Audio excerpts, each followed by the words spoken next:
Estamos disfrutando del 6º día de actividades en la Feria Nacional de la Cultura Rural, en esta ocasión con un excelente artista mexicano. Él es profesor, es uno de los mejores flautistas del mundo, y con nosotros Horacio. Horacio, bienvenido a la Universidad Autónoma Chapingo. Muchas gracias, estoy feliz de estar aquí en esta 23ª feria, que ya es una tradición, ya para tener 23 emisiones y tener tanta gente y tener una tarea y una labor, además de difundir toda la comida, lo que somos como mexicanos, lo que somos como una cultura culinaria, pero también como una cultura de artesanías, como una cultura de agricultura y de ganadería, como es la Universidad de Chapingo, un bastión enorme cultural en agronomía, en conservación de la naturaleza. Estoy muy orgulloso de esta universidad, la amo y la adoro, y estoy muy contento de estar aquí. No tengo palabras para definir mi alegría. Muchísimas gracias por acompañarnos. Cuéntanos un poquito acerca de lo que ha sido tu trayectoria tan nutrida.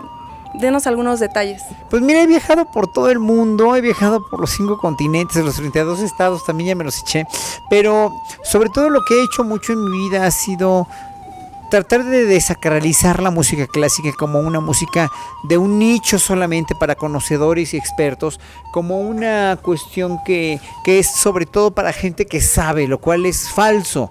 La música clásica es una música que compusieron gente como tú y yo, con emociones, sentimientos, pero también con un grado enorme de genialidad, de maestría, de estudios, y eso no quiere decir que su música sea ininteligible. Puede ser intelectualmente muy avanzada a veces, pero es una música que presenta las mismas emociones que presenta cualquier otra música, y entonces obviamente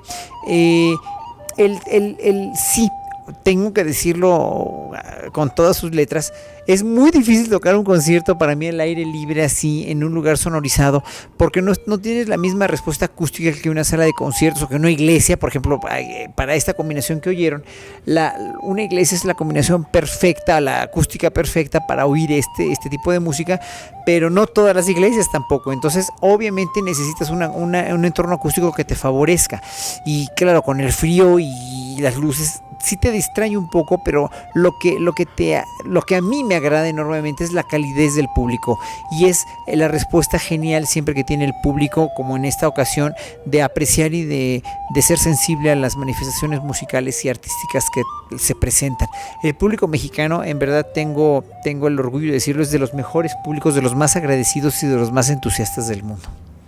Muchas gracias. Nos intriga saber, y quisiéramos que nos explicaras un poco por qué elegiste este instrumento, por qué la flauta. Pues mira, esa es una muy buena pregunta, pero porque finalmente es el instrumento que me tocó tocar en la secundaria, y me di cuenta a los 11 años que tenía yo mucha facilidad para esto, ¿no? Y a la misma vez, a la par, en esa misma época, en esa misma semana, escuché tocar a una chica de mi salón que tocaba el piano, y me enamoré perdidamente de Mozart y de la música que escuché, y a partir de entonces quise ser músico. Me apasionó mucho. Yo quería ser pianista, de hecho, pero no se pudo porque mi familia no tenía dinero para comprar un piano y no quería que fuera músico. Entonces tuve que abocarme a estudiar la flauta, que ya era el instrumento que tenía yo, y me volví un freak de la música clásica a los 11 años ya. Entonces obviamente aquí también hay un mensaje que tengo que decirle a todos los chavos que nos escuchen, y que tienen que saber que para dedicarse a la carrera que quieren dedicarse, tienen que tener 2 cosas. Una, que es la fundamental, que son las facultades genéticas, o sea, tienes que tener talento, y número 2, te tienen que encantar y tienes que tener la pasión. Y ya con eso yo descubrí que eso era mi vida, y tuve que trabajar como una bestia para poder llegar hasta donde llegué. Es decir, es una combinación de talento, de pasión y de mucho trabajo. Muy bien. De entre tanta presentación que has tenido, ¿alguna que nos quieras comentar que haya marcado tu carrera, o que la recuerdes, que sea muy importante para ti? Pues mira, es que han sido tantas y tantos conciertos a lo largo de...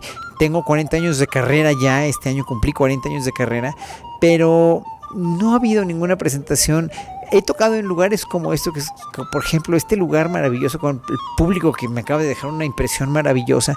O he tocado en Israel con un público muy exigente, que también por esa interpretación que hice en Israel me dieron un premio hace 23 años.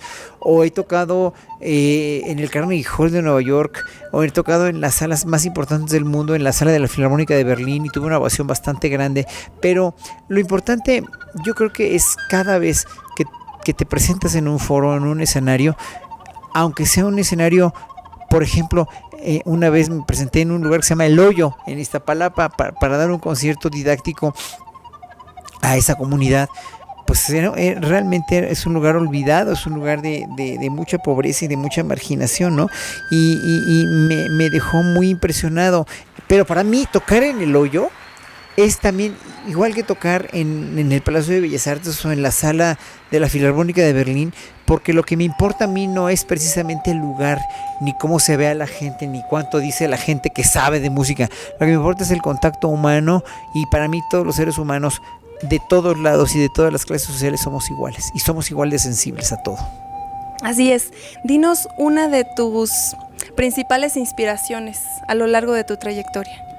Pues mira, ¿qué te puedo decir de mi inspiración? Me inspira más que nada, mira, yo te voy a ser sincero, me puede inspirar cualquier cosa, pero lo que más me inspira de mí es en mi vida, es finalmente tratar de ser cada día mejor, y tratar de no creer que ya llegué hasta donde llegué o hasta donde tenía que llegar, porque ese día se te empieza a subir y te empiezas a sentir, o a marear en tu ladrillito, como dicen, y te empiezas a sentir 80 pesos, como decíamos en mi época, y entonces empiezas a ser déspota y empiezas a maltratar a la gente que está en tu entorno, y te empiezas a creer que eres superior a cualquier gente, y eres igual que la gente que trapea, y eres igual que la gente que gobierna un país, y eres igual a la gente que vende comida, y eres igual a toda la gente. O sea, tienes las mismas dotes genéticas, eres un homo sapiens, y finalmente el hecho para mí, de renovarme cada día y de tratar de estudiar y de ser mejor, eso es lo que más me inspira. También me inspira mucho el rigor que eso representa. O sea, yo hago lo que me gusta, hago lo que escogí para hacer, soy muy feliz haciendo eso, y finalmente en ese sentido tengo que tener siempre mucho rigor y mucha consistencia y persistencia para seguir siendo un buen músico y un buen ser humano y un buen ciudadano. Eso es para mí mucho más importante. Sabemos que también tienes un cargo de representación en la Ciudad de México, de representación cultural. Para ti, ¿cuáles son ahora las principales necesidades de un artista mexicano? Esa es una muy buena pregunta, porque son muchas y son muy diferentes dependiendo de la rama artística a la que te dediques.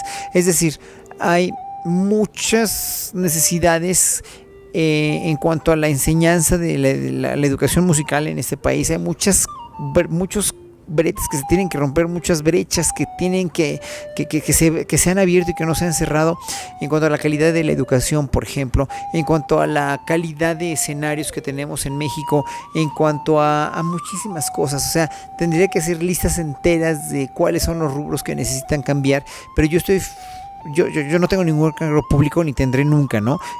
Fui diputado constituyente hace 2 años y me arrepiento como del peor de mis pecados, porque renuncié y me dio horror estar entre políticos, ¿no? No quiere decir que no los quiera, es que no piensan igual que yo, no tienen el mismo timing, no tienen la misma metodología de vida que tengo yo, que soy muy estricto, que soy muy disciplinado y que tengo mucho rigor y que soy muy escrupuloso.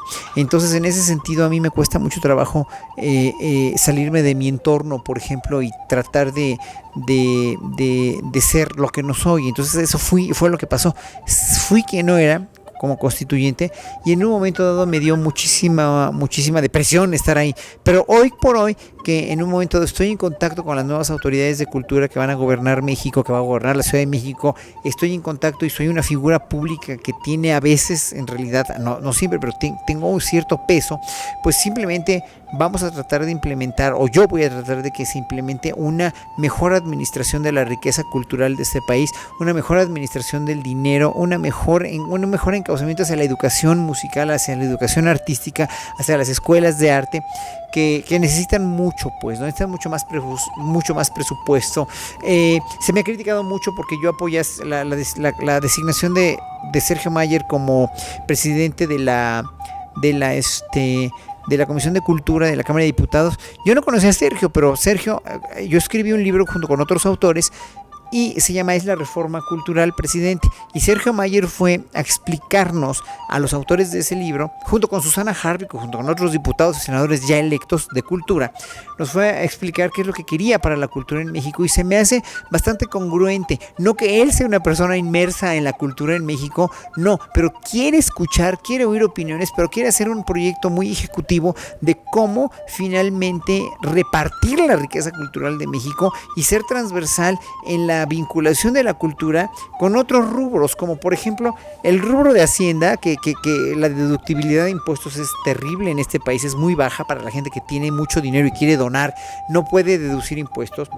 La vinculación con las relaciones exteriores, por ejemplo, el hecho de realmente hacer un circuito de relaciones exteriores donde el arte mexicano sea admirado, no nada más por el mariachi ni el ballet folclórico de México. Eso ya no tiene por qué ser. Ya los artistas tenemos que ser, o sea, los jóvenes artistas tienen que salir de México y demostrar que en México hay mucho valor artístico en todos sentidos. El arte indígena, por ejemplo, las danzas indígenas que son, en fin, ¿qué te puedo decir? O sea, hay un menosprecio del artista mexicano y un autodesprecio también, porque finalmente los únicos, sobre todo en este último sexenio que fue terrible para la cultura, que lo único que salió de México pues fueron el ballet folclórico y muy pocas manifestaciones que realmente valieran la pena, pues, ¿no? Entonces Mayer quiere hacer eso, y Mayer quiere hacer muchas otras cosas para volver a la cultura una cuestión autosustentable, que se me hace muy importante, que ya no tiene por qué ser el gobierno el único sempiterno patrocinador de la cultura. Entonces esas son de mis tareas próximas a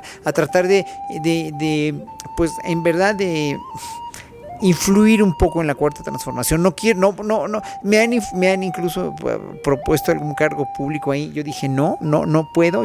Mi poder está ahí arriba en el escenario y en la academia, y no en un puesto público. Y desde tu experiencia personal, ¿cuáles han sido los primeros o principales retos y satisfacciones como artista? Pues el reto es como siempre, como te dije hace rato, pues siempre ser mejor, siempre convertirme en un músico mejor, preparado, y como artista, bueno, obviamente es el hecho de siempre tratar de tener contacto con el público y con los medios para que finalmente esté vigente mi nombre y mi carrera en el público, que es lo más importante. Todos mis esfuerzos están dirigidos al público y a los alumnos, y gracias a gente como ustedes, a los comunicadores, es quien por lo que se difunde mi trabajo, por ustedes, y gracias a ustedes se difunde mi trabajo. Muchas gracias. Solo para finalizar, un mensaje que nos quieras dar acerca de la importancia de preservar nuestra cultura ancestral desde tu perspectiva en eventos como este. Bueno, para mí el hecho de que haya eventos como este nos refiere, nos acerca y nos vincula con nuestras raíces verdaderas, con nuestra mexicanidad verdadera y real, que es precisamente la cultura indígena y la cultura mestiza, sí, pero con esa ancestralidad indígena que tenemos y que se ha menospreciado, y gracias a la televisión comercial y a los medios masivos de comunicación y al guanabismo que hay en México, que queremos ser como los gringos, que queremos ser europeos, que no lo somos, pero gracias a todo eso nosotros hemos logrado menospreciar o poner una depreciación a la cultura, a la comida, a las costumbres mexicanas. Hay una cuestión muy importante. En México, en mi época, yo tengo 55 años, bueno, casi, dentro de 2 días cumplo 55 años, pero bueno, en mi época no había gente tan obesa como ahora, no había esa costumbre de comer comida chatarra, y la comida corrida mexicana, la comida normal mexicana no es mala, tiene demasiados carbohidratos, sí, pero en un momento dado es mucho más sana que toda la porquería que nos están metiendo. Entonces, ferias como esta nos reivindican realmente con nuestra ancestralidad cultural, que es precisamente la cultura indígena y la comida mexicana real, que es una comida muy entrañable y muy sana. Te agradecemos inmensamente, gracias por tu presentación en la Universidad Autónoma Chapingo. A ti, muchas gracias. Gracias, esto fue Horacio Franco y esto es Campo TV.